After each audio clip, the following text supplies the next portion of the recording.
Alright, welcome back. My name is Maximus Smith, and I've been the beta tester for a alternative to college called The Preparation for almost 3 years now, and it's been going very well. Right now I'm in Evergreen, Colorado. I was just in Uruguay on our ranch, but now I'm back here to go to a rope rescue course, to do a 14-day survival course in Utah, and then probably, depends on timing, work on fires, but hopefully that'll happen. But today I wanted to talk about something related to another topic I brought up in this past week's weekly update.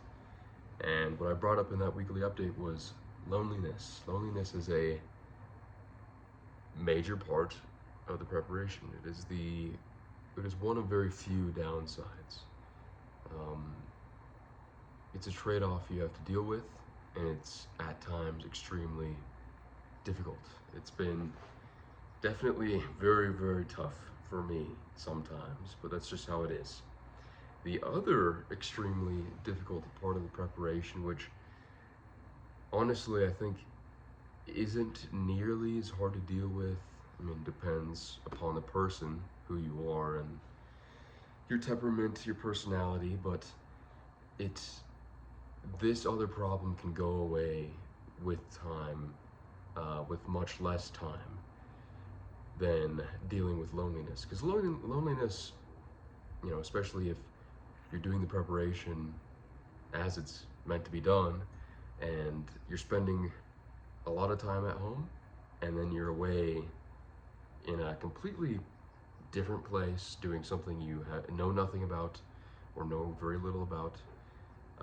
You're surrounded by uncertainty. You know probably nobody, most likely. The environment's totally different. Everything's different. So going from a very familiar environment where you're maybe studying or you're doing your own cycle at home or near home, to being far away from everybody you love, everybody you know, it just diving headfirst into things that you don't know much about is tough, and it's a continuous thing, and something that you think will get easier each time you do it, but honestly I think it's gotten harder for me. In some ways, certain aspects of it have gotten harder for me over time instead of getting easier. But the other side is criticism. Criticism is a thing that I've already heard other people in the preparation mention, especially early on in the preparation. It's bound to happen. You cannot avoid it. Especially from family and friends, which is, where the more harsh criticism comes from, or at least it's harsh because it's from people who we care about and who care about us. And that criticism comes from disapproval or worry about you. So in some cases you have to realize that criticism of you and what you're doing is just due to worry. The person cares about you, or the people care about you. They just maybe don't understand what you're doing or why you're doing it. What you're doing it for, what the ultimate purpose is. But I think mixed in with that, there is just disapproval as well.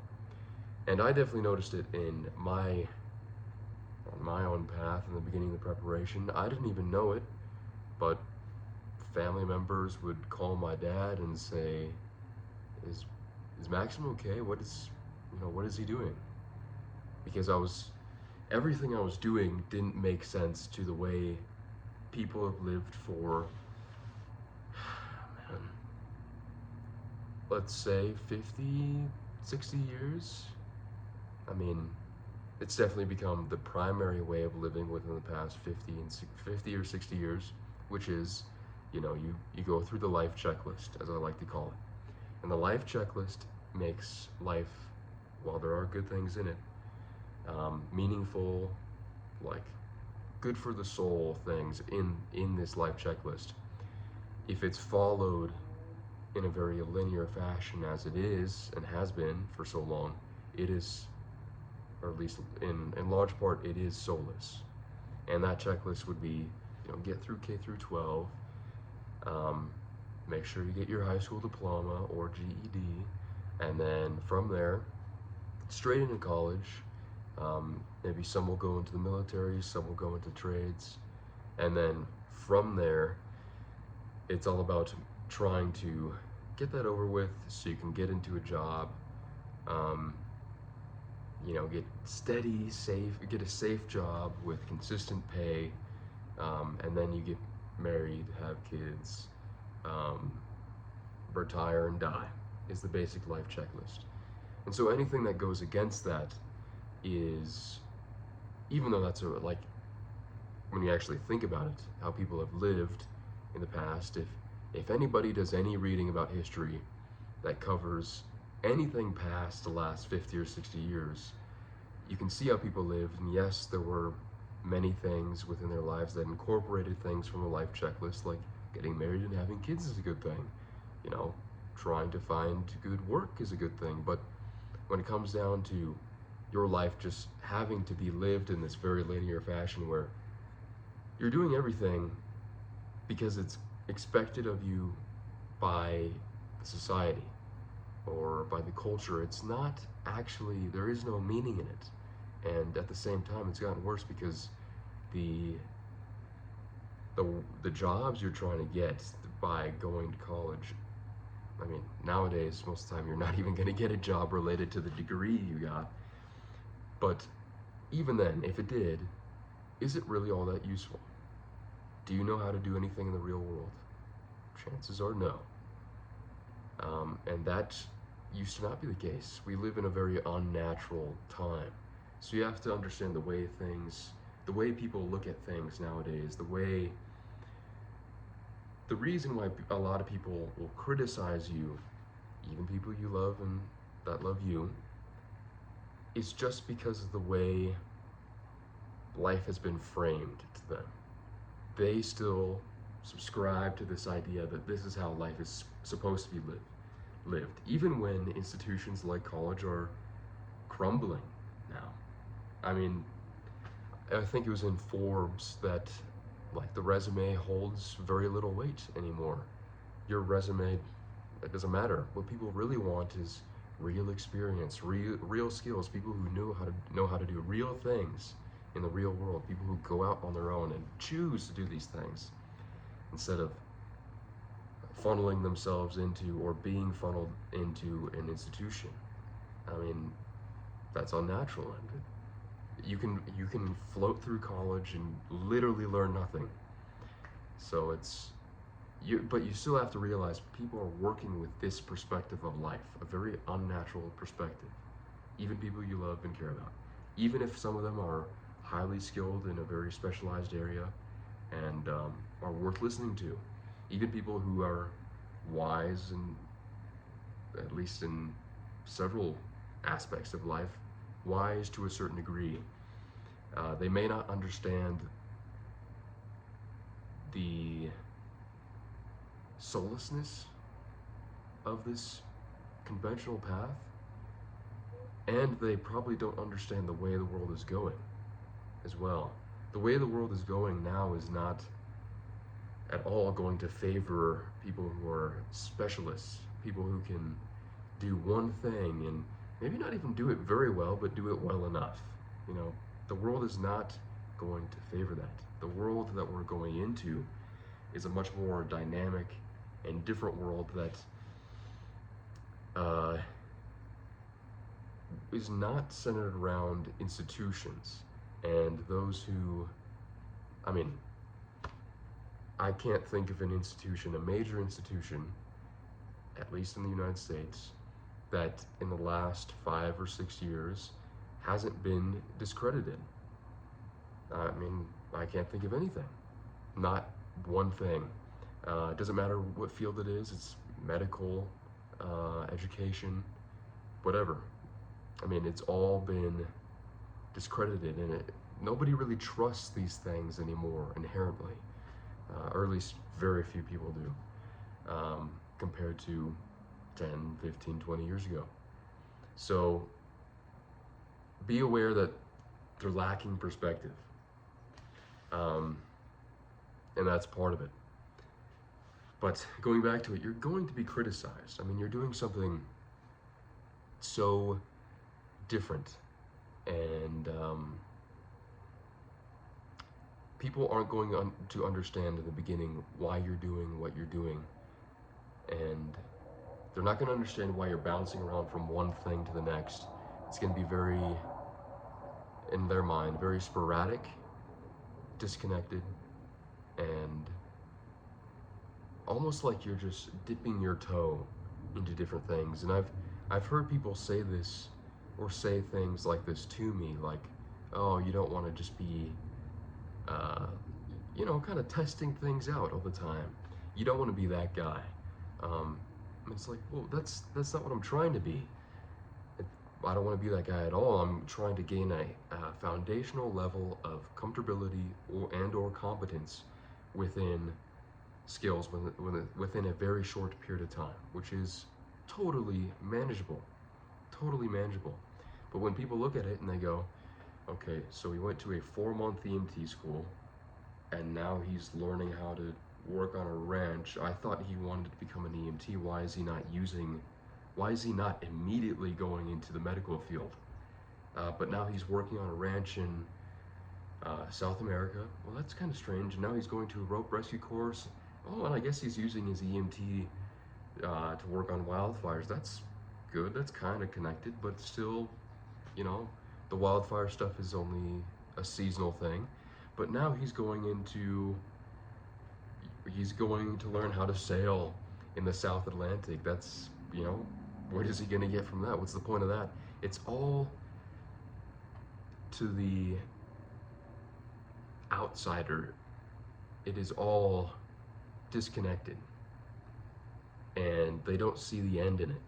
In reality, if you're learning a lot of things and doing a lot of things, learning lots of skills within a short period of time, you see the connections between these skill sets, and the more skill sets you gain, the more you learn, the more you do, the more you understand, the more you can introduce old skill sets with new skill sets and combine them to be even more potent, even stronger. Using the EMT stuff as an example, there were 3 times in total for sure that I remember. Actually 4 times from this one skill, 1 4-month class, 1 skill, just EMT skills. There were 4 different instances in which it was definitely useful. Working on wildfires, working on the ranch, actually, because it helped me identify and look out for signs and symptoms even in animals. Like, I could understand better what might be going on with them. Or when a vet explained to me what generally was going on, I could understand it. So there was that. And then working on a geophysics crew in Nevada, I had to use it twice because this guy had heat exhaustion. First day we were out there, started throwing up multiple times, and I was able to use the EMT skills. And then for a second time, he got electrocuted and got some 2nd-degree burns on his hands. Didn't cover much surface area at all, but still, could have been a lot worse. But that was an instance in which I could use it. And then also being on a sailboat with a crew of other people, if you know any medical skills, you're instantly more valuable.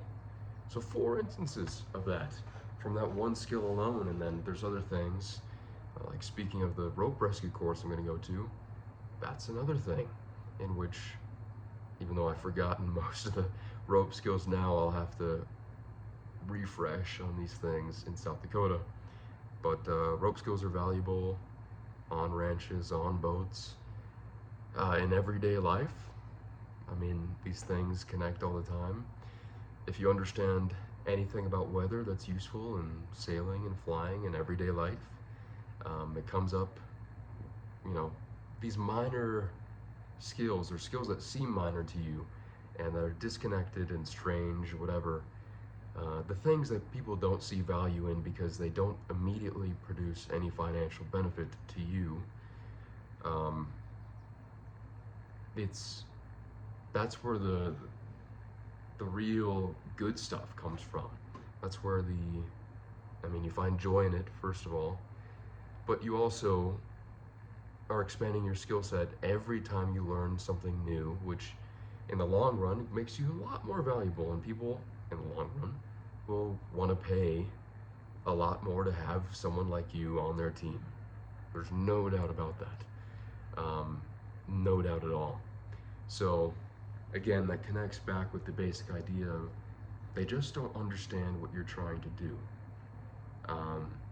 When you're going from one thing to the next, everything seems disconnected to the outsider. And I think you have to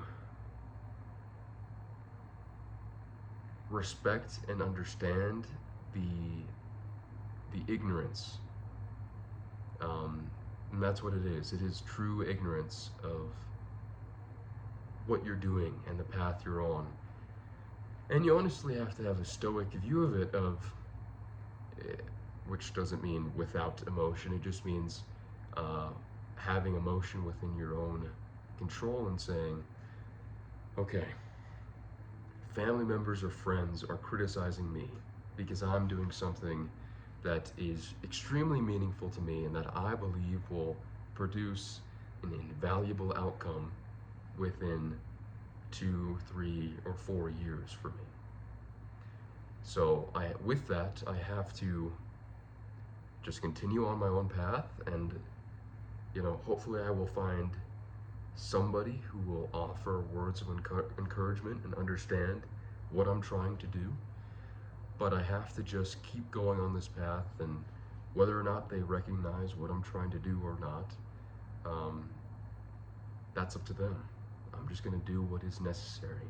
I'm going to do what I want to do. I'm going to do what I think is best. And for people who are like me, people who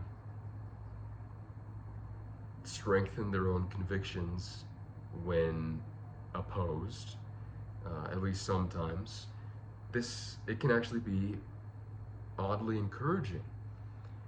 When you know you're on a good path, a path towards something significant, a path in which you become more skilled, more dangerous, more competent, and a better human overall. When you know that, and people will go against you and say, like, what are you doing? You just seem like you're going to turn out to be a dilettante, which is somebody who basically, it's kind of like somebody who always talks about the high school football days. Oh man, those days were so good. I was a star quarterback. I was just really good at it, and they hang on to that one thing forever. They kind of play around and mess around for a little bit and maybe have some interesting stories or experiences or achievements, but it's short-lived, and like I said, they hang on to that as it's a life-sustaining thing for people, and they think you are going to turn out like that. When you're, at least like me, when you're opposed and people put that upon you and think that you are just kind of half-assing everything, and they say everything that is the complete opposite of what you're actually trying to do, it's energizing. It's a motivating factor in trying to move more, because it's like, I have this conviction and this desire to move towards something meaningful, and people are opposing me. And whether or not, I hope they understand in the future what I'm actually trying to do, and that they encourage me and understand. But this is motivating right now, to just be opposed. There's something about it. It's like, it's empowering. Of course, it can be crushing. too, and very damaging to some people to not have very frequent um, encouragement. Not even that, but just frequent discouragement. Frequent discouragement for a lot of people is um,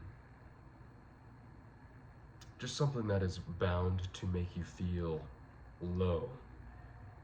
Especially if people are criticizing you for not walking down another path, and they don't want to talk to you as much, they don't want to provide um, aid, they don't want to even understand what you're trying to do, even if you try to talk to them about it. That's pretty tough, and very difficult to deal with. I think when it comes to that situation, the best thing to do still is to just keep going. I think the more you accomplish, the more you do, the more you become, the I mean, obviously the better it gets for you, but also I think people begin to view you differently, because there was a very clear switch on my own path where, in the beginning, like I said, people were criticizing me, and had no idea what I was doing or why I was doing it. Part of that's because I couldn't really explain what I was doing in very clear words at the time. But even when I could, in brief moments, it was still, my actions were still too sporadic and disconnected for them to connect the dots and fully understand everything. But after enough accomplishments, after enough doing, like real doing, after going to EMT school, working on fires, doing the Substack stuff and writing consistently, which definitely helped because you're showing people that you are serious about what you're doing. And whether it's a good week or not, you're posting about what you did, what you managed to accomplish or learn, and even during a bad week, you're still saying, this was a bad week. I really didn't do very much, and I was kind of lazy. I wish I got more done, but I'm going to try a lot harder next week. That definitely did help. But after doing a number of things which spanned probably nine months in total, there was a very clear switch where people all of a sudden said, "Oh, I'm very proud of you. I'm proud of what you're doing. You've done a lot." And it was like, wait, what? This is so different from what you guys were saying about 6 months ago. What's changed? I'm still following the general path of just doing all these different things. Doesn't it still seem sporadic and disconnected to you? No, actually it doesn't, because all of a sudden you have real accomplishments when you become an EMT, and then you become a Type 2 wildland firefighter, and then you learn a few rope skills. You actually go out and do these things on your own volition, on your own accord, and show real personal agency and courage to do things, because it takes a lot of courage to do anything alone, out of your own accord. It takes a lot of courage to do that. It's difficult, it's tough, because you're going to be criticized, you're going to be looked down upon at times, you're going to look like an idiot, you're going to be nervous, all those things. It takes guts, for sure. So there will be, I guarantee you, at one point or another, a switch for you. A switch where people go from criticizing you, not understanding what you're doing, not willing to aid you in any way. Sometimes people will even distance themselves from you. Once you do and accomplish enough, and there's no telling what enough is, but enough, that attitude will change, and people will look at you and have at least an ounce of respect for what you are doing and what you have done. Now, I think the last thing I have to say about this is you will get people asking you what the end goal of the preparation is, what the end goal of what you're doing really is, why you're doing all of it. Because they're going to say, okay, well, after 4 years of doing all these, learning all these different skills, having all these different experiences, what is it actually for? What are you actually going to do afterwards? And this, you have to remember, this all stems back to the way people have been taught to look at the world and taught to look at life as a very linear, step-by-step, hyper-consistent, highly connected path that is well treaded, well understood, and very easy to do. I mean, easy in terms of following it because you can float along, not easy because it's, especially more and more over time, a soul-crushing thing. They're still operating with that view, and they expect that after 4 years, it's just going to be, okay, now I'm going to get a job. And the truth is, you can say, well, I don't know what I'm going to do yet. I'm not sure. I'm doing what I can now to become as competent, skilled, and capable as I can. Which, if you look at what I'm doing, I've done a lot within a short period of time. So I'm going to continue down this path. With each thing I do, a new set of doors, a new door, or 1 door, 2 doors, 3 doors, 4 doors are open up to me with every single thing I learn or do. So I will have, a lot of paths I can walk down after that. And, it honestly depends on you. Maybe you'll continue the preparation, extend it longer, or maybe you'll go right into, you'll decide, I really just do want a job in EMS, or I, want to become a survival guide, or whatever. I want to work on ranches, or I want to become a plumber for sure. Maybe you will really decide something after the end of those 4 years, but for now, it's okay that you don't know. And you just have to tell them that. Again, their answer to that, you can't really expect a certain answer because the answers are varied, first off, but also the chances that people are still gonna push back a little bit or disapprove or criticize in some way for you not knowing exactly what you're gonna do are relatively high. You just have to understand that as well. It's part of the process. And I think in the long run, like, could be even 5 years, 5 to 10 years out, the people who walk down paths like this, who walk down their own paths, learn a lot, do a lot, understand how the world works, and how different aspects of the world work, those people are going to thrive, while the people who stick to one thing, want to specialize in one thing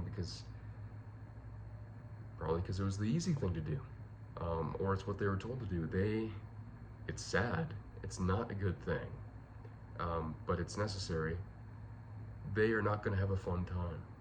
The world is just not, and it's only been like this for very short periods of time, and it's not real. It's a fake world.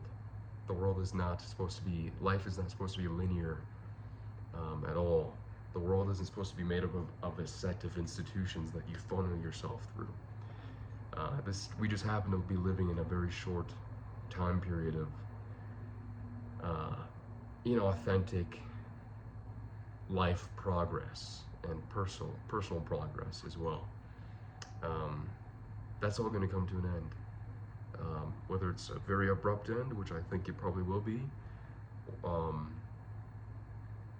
or a very steady, slow end. It will end, and the people who really have broad understanding are going to I can't speak. They're going to thrive, and I think in the early years, breadth over depth matters more. it's better to learn a little bit about a lot of things, understand a little bit about a lot of things, and then dig deep from there. Um, because when you're young, you just don't understand anything. You don't know how the world works. You don't understand very many aspects of it in any real way. You just don't really know anything. So it's stupid to expect anybody young to just know what they're going to do. Oh, I want to become a lawyer, for sure. I want to become a doctor. I want to, I don't know, go into business, whatever that means. You just don't understand it until you actually do anything. You don't know what things are like until you actually do it. Like, the idea of climbing a mountain is, for some people, very interesting, and fun and cool. It's kind of like reading a fiction book. Like, if you're reading a Western, it's interesting and cool. It's like you can see and feel just the awesome way some men used to handle themselves in very dangerous situations in unknown territory, unknown land, surrounded by hostile creatures and people. And and even in real life, there is a romanticism built around that, but it's exaggerated in fiction. And I'm sure if you were living in that time, if you actually climbed the mountain, you'd realize this is wonderful and very interesting, but it also sucks a lot. And maybe I wouldn't have done it in the first place if I knew it was going to suck this bad. You don't understand until you actually do anything.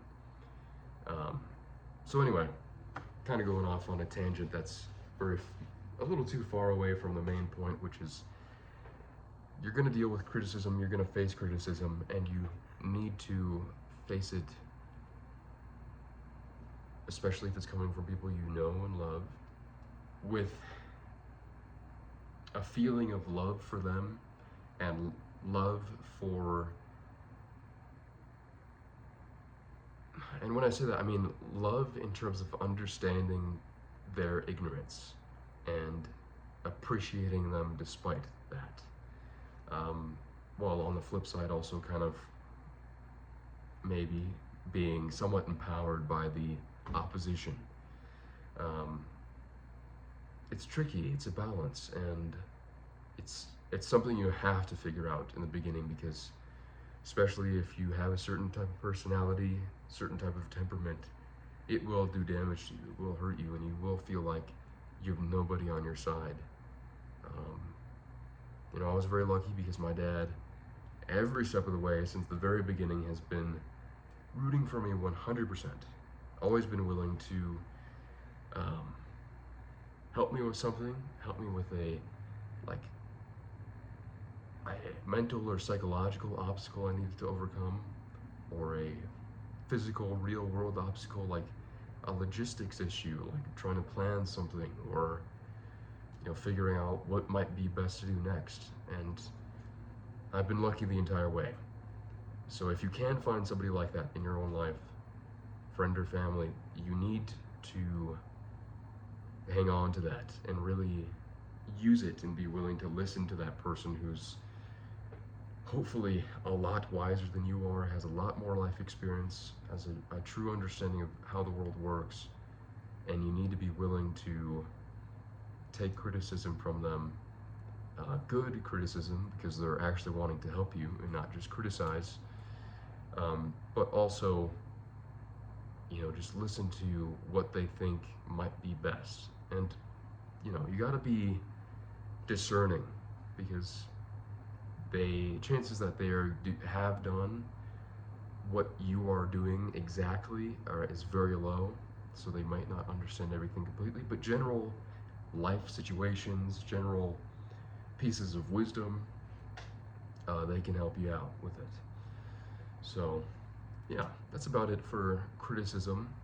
I think the last thing I want to leave you with, I'm going to paraphrase all of this because I don't remember it exactly, but it's from the Man in the Arena speech from Teddy Roosevelt.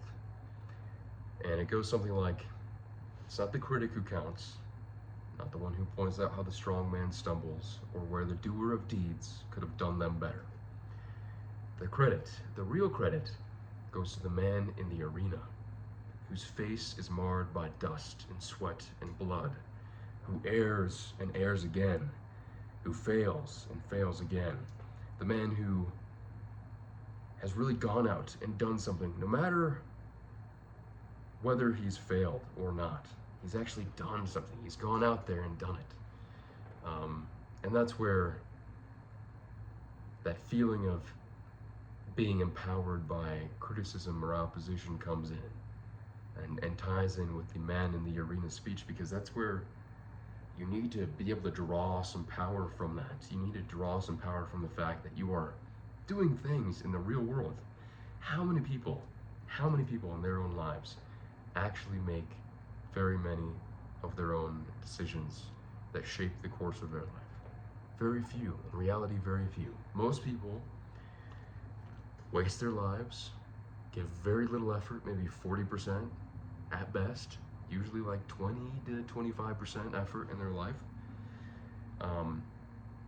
Most people are told where to go and what to do, and they say, yes, absolutely, that sounds like a great idea. Everybody's going that way, so I'm going to do the same.